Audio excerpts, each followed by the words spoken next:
आज भ्रमण की जाती पुरी पुरी जगन्नाथ भ्रमण करी ता पुओ केमती अच्छी देखा देखी करी फेर आसिक विश्रामशिला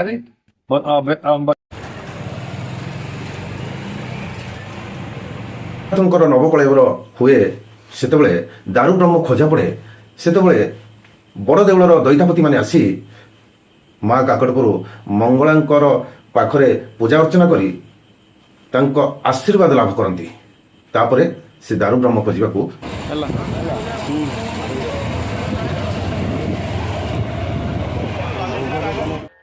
ସାଧାରଣତଃ ଆମେ ଯେତେବେଳେ ଘରୁ ବାହାରି ଯାଆନ୍ତି ବା ବାଟରେ ଯାଉଥିବା ଯେକୌଣସି ମନ୍ଦିରକୁ ଦେଖିଲେ ଆମେ କୁହନ୍ତି ମାଲୋ ତୁ ହିଁ ଭରସା।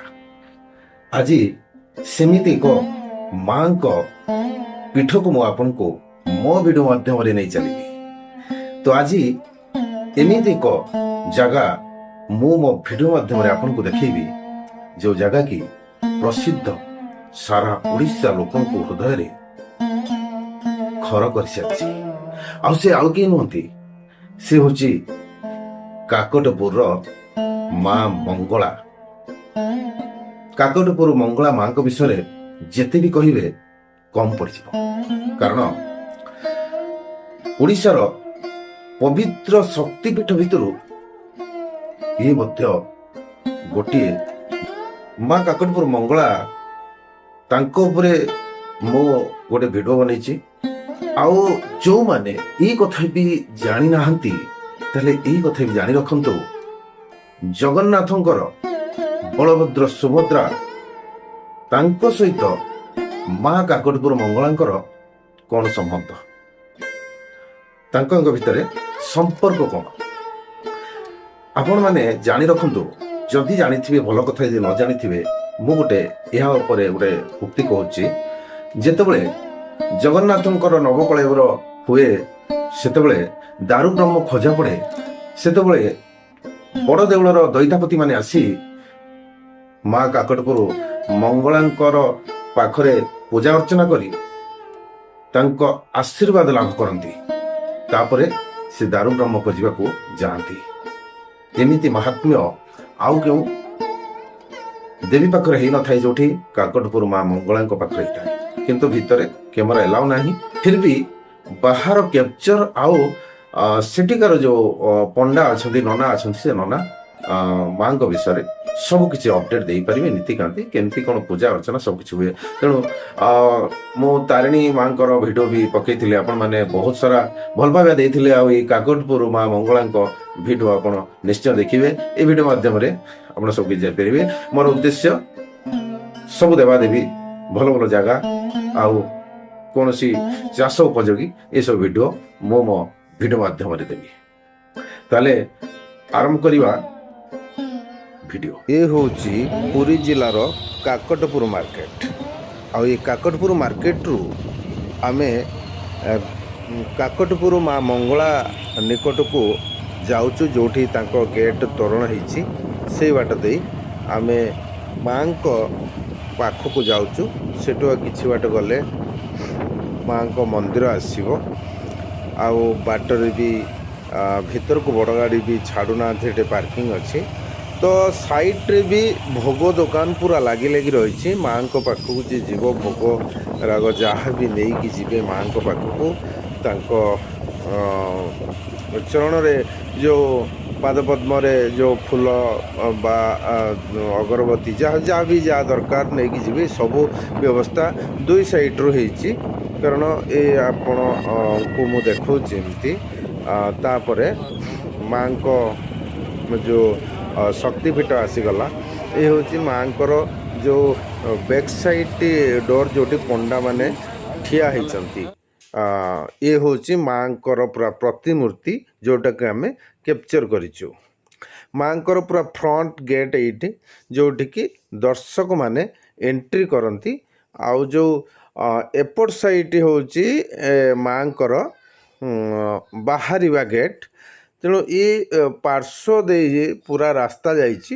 ଏ ପାର୍ଶ୍ୱରେ ଧରାଯାଉ ମାଙ୍କ ଗେଟ୍ ଆଗ ଦେଇ ଆମେ ଗଲେ ଡାଇରେକ୍ଟ ଆମେ କୋଣାର୍କକୁ ବି ଯାଇପାରିବା। ଯେତେବେଳେ ଆମେ ସେଠିକୁ ଯାଇଛୁ ଭିଡ଼ିଓ ତ ନିଶ୍ଚୟ ବନେଇବା। ତେଣୁକରି ଭିଡ଼ିଓ ବନେଇବାରେ ବି ବ୍ୟସ୍ତ ଅଛନ୍ତି ଆମେ। ତ ଇଏ ହେଉଛି କାକଟପୁର ମାଙ୍କ ଆଗରେ ଯେଉଁ ମାର୍କେଟ ଅଛି ସେ ମାର୍କେଟର ଦୃଶ୍ୟ।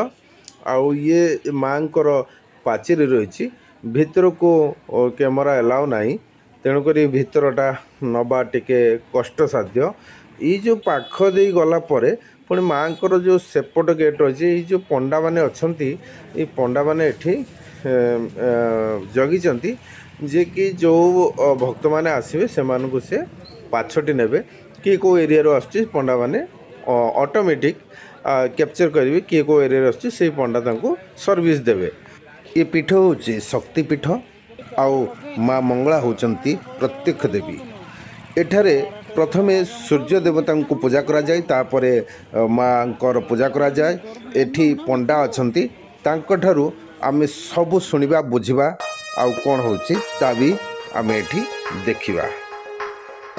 ସେବା ପୂଜା। ଆଜ୍ଞା ନମସ୍କାର ଆଜ୍ଞା, ମୁଁ ମା କାକଟପୁର ମଙ୍ଗଳାଙ୍କ ମନ୍ଦିର ସାମ୍ନାରେ ଅଛି।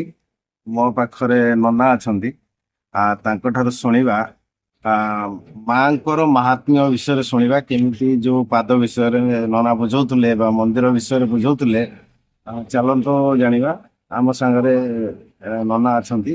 ନନା କୁହନ୍ତୁ, ଠାକୁରଙ୍କ ବିଷୟରେ ଟିକେ ମାହାତ୍ମ୍ୟ କୁହନ୍ତୁ। କାକଟପୁର ମଙ୍ଗଳାଙ୍କ ସାମ୍ନାରେ ଯେଉଁ ଅଛନ୍ତି, ଯୋଉ ତାଙ୍କ ବିଷୟରେ ମାହାତ୍ମ୍ୟ କୁହନ୍ତୁ। କେମିତି କ'ଣ ଏଠି ପୂଜା ଅଛି? ଷ୍ଟାର୍ଟିଂ ପୂଜା ବିଧି ବା ଯୋଉ ହଁ। ପାଦ ରହିଛି ବା ତାଙ୍କ ସୂର୍ଯ୍ୟ ଯୋଉ ପୂଜା ହେଇସାରିଲା ପରେ ବିଧି ହୁଏ, ଟିକେ ଆପଣ ସବିଶେଷ କୁହନ୍ତୁ।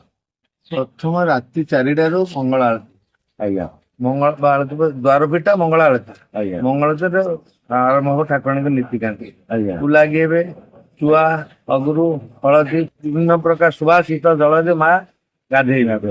ଗାଧେଇ ସାରିଲା ପରେ ବେଶଭୂଷା, ତାପରେ ଚନ୍ଦନ ଲାଗି। ଚନ୍ଦନ ଲାଗି ସରିଲା ପରେ ଠାକୁରାଣୀଙ୍କର ଚାଲିବ ସୂର୍ଯ୍ୟ ପୂଜା। ନୀତି ଦେଉଳର ନୀତି କହୁଛୁ। ଆଜ୍ଞା ସେଠୁ ସୂର୍ଯ୍ୟ ପୂଜା ଚାଲିବ। ସୂର୍ଯ୍ୟ ପୂଜା ଚାଲିଲା ପରେ ମାଙ୍କର ବଲ୍ଲଭ ପୂଜା। ଆଜ୍ଞା ମାଙ୍କର ଦହି ଖଇ ଲଡୁ ଠୁ ଆରମ୍ଭ କରି ଯେତେ ଫଳ ପନିପରିବା ଜଳିଖିଆ ଯୋଉଟାକ ଦରକାର ସେଗୁଡା ମାଙ୍କର ସବୁ ନୀତିକାନ୍ତି ହବ। ସେ ସରିଲା ପରେ ସକାଳ ଧୂପ ଖିଚୁଡି ଧୂପ। ସେଥିରେ କ୍ଷୀରି ପୂଜା ହୁଏନି, ଖିଚୁଡି ଧୂପ, ଅନ୍ନ, ଡାଲି ଆଉ ତରକାରୀ, ଭଜା। ଆଉ କ୍ଷୀରି ପୂଜା ହବ ନାହିଁ। ଦ୍ୱିପହର ଧୂପରେ ସାଧାରଣ ଫେର ଗୋଟେ ହବ ଦ୍ୱିପହର ଧୂପ।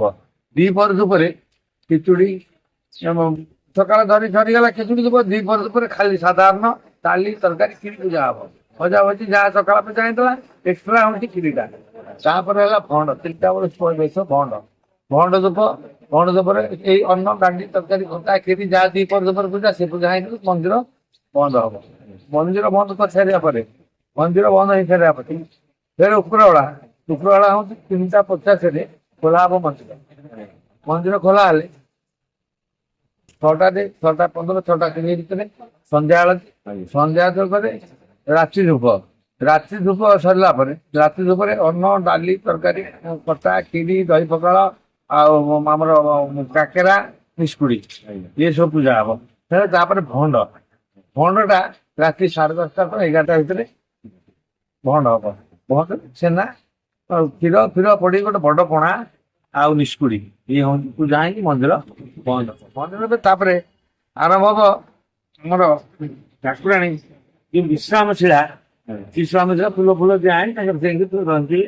ଆଉ କବାଟ ପଡିଲେ ମା ଭ୍ରମଣୀ ଯାଆନ୍ତି ପୁରୀରୁ ଜଗନ୍ନାଥଙ୍କ ପାଖରେ ଭ୍ରମଣୀ କରି ତା ପୁଅ କେମିତି ଅଛି ଦେଖା ଦେଖି କରି ଫେରେ ଆସିକିରି ବିଶ୍ରାମଶିଳାରେ ବସିବେ। ସେଠି ବସିବ। ଆମେ ଚାଲିଗଲେ ଥକି ଯାଉଛେ, ଆସିଲା ପରେ ଗୋଟେ ଜାଗାରେ ବସି ସାରିଲା ପରେ ତାପରେ ଯାହା କାର୍ଯ୍ୟକ୍ରମ କରୁଛେ। ଆଜ୍ଞା ତେଣୁ ସେ ବିଶ୍ରାମଶିଳାରେ ଟିକେ ବିଶ୍ରାମ ନେବେ, ତାପରେ ମନ୍ଦିର ଯିବେ। ଆଚ୍ଛା, ଆପଣ ନନା ଯୋଉ ସୂର୍ଯ୍ୟ ସୂର୍ଯ୍ୟ ପୂଜା ପରେ ଫାଷ୍ଟ ସୂର୍ଯ୍ୟ ପୂଜା ହଉଛି, ସେଟା କାହିଁକି ମାନେ ଏମିତି ପ୍ରତ୍ୟେକ ପୂଜାର ଅଛି ଯଜ୍ଞ ହୋମ ଯୋଉଠି ଅଛି। ଆଉ ପ୍ରଥମ ହଉଛି ସୂର୍ଯ୍ୟ ପୂଜା। ଯଜ୍ଞ ନାରାୟଣଙ୍କୁ ଆଗ ସୂର୍ଯ୍ୟ ନାରାୟଣଙ୍କୁ ପୂଜା ନ କଲେ କୌଣସି ନୀତିକାନ୍ତି ଯଜ୍ଞ ଓଡିଶାର ପ୍ରତ୍ୟେକ ଗାଁରୁ କିଏ କୋଉଠୁ ଆସୁଛନ୍ତି ସେ ପଚାରିକି ସେ ସର୍ଭିସ ଦେବା ପାଇଁ ସେ ଯାଇନା ଆଜ୍ଞା ସବୁ ଗାଁ ଘଣ୍ଟା ମାନେ ଗାଁ ନାଁ କହିଲା କ୍ଷଣି ସେ ଜାଣି ମୋ ଲୋକ ଆଚ୍ଛା, ଯେମିତି ଆମର ପୁରୀର ଅଛି, ହଁ, ଯେମିତି ହଁ। ଭଦ୍ରକ ବାବା ମଣିଙ୍କ ହଁ ସବୁଠି ସବୁଠି ଧବଳେଶ୍ୱର ଅଛି ଆଜ୍ଞା। ବାଙ୍କିରେ ଅଛି ଆଜ୍ଞା। ସବୁ ଠାକୁରଙ୍କ ପୀଠ ସ୍ଥାନ ମାନଙ୍କରେ ଆମ ଗାଁ କୋଉ ଏରିଆ କହିଲେ ଜାଣିଯିବେ ଆମ ଏରିଆ ଲୋକ ତେଣୁ ସେଇ ହିସାବରେ ସର୍ଭିସ ଦେବେ। ହଁ ମାଙ୍କର ଭଲ ମେନ୍ ଭୋଗ ଆଜ୍ଞା ମା ମେନ୍ ଭୋଗ ହଉଛି ଚୁଡ଼ା ଘସା ଗଜମଣ୍ଡା ଏବଂ ପଣା। ଆଜ୍ଞା ମେନ୍ ଫୁଲ ହଉଛି ପଦ୍ମ ଏବଂ ଆମର ମନ୍ଦାର ଫୁଲ ନାଲି ମନ୍ଦାର ଏବଂ ପଦ୍ମ ଏମିତି ହଉଛି ସବୁ ଭାରି ପ୍ରିୟ। ଆଜ୍ଞା ନାଲି ମନ୍ଦାରକୁ ଭାରି ହଁ ବୁଢୀ ଫୁଟତା ପଦ୍ମ ଫୁଲ ଉପରେ ବସିଛି ଆପଣ ଦେଖେଇଲେନି କି ଆଜ୍ଞା, ଆଜ୍ଞା। ଫୁଟତା ପଦ୍ମ ଫୁଲ ଉପରେ ପଦ୍ମ କଣିକା ହାତରେ ଧରିଛି ଆଜ୍ଞା ପୂର୍ଣ୍ଣ ସବୁ ଶାନ୍ତି ବେଶ ପଦ୍ମ କଣିକା ମାନେ ପଦ୍ମ ହଉଛି ଶାନ୍ତି ଆଜ୍ଞା ଚନ୍ଦ୍ର ଚନ୍ଦ୍ର ହଉଛି ଶାନ୍ତି। ଆଜ୍ଞା ଆଚ୍ଛା ଜପମାଳା ଜପ କଳିକା ଇଆଡେ ଜପ କରୁଛନ୍ତି ଆଡେ ଜପ କଳିକା ଗଣ ହଉଛି ଶାନ୍ତି ରୂପ ବୁଢୀର ସଦାବେଳେ। ଠିକ ଅଛି ଯାଉ ଆମେ କାକଟପୁର ମଙ୍ଗଳା ସାମ୍ନାରେ ଆମେ ମାଙ୍କର ଯୋଉ ମାହାତ୍ମ୍ୟ ବିଷୟରେ ଜାଣିଲେ ତାପରେ ପୁଣି ମାଙ୍କୁ ଆଉ ଥରେ ନମସ୍କାର କରୁଛୁ।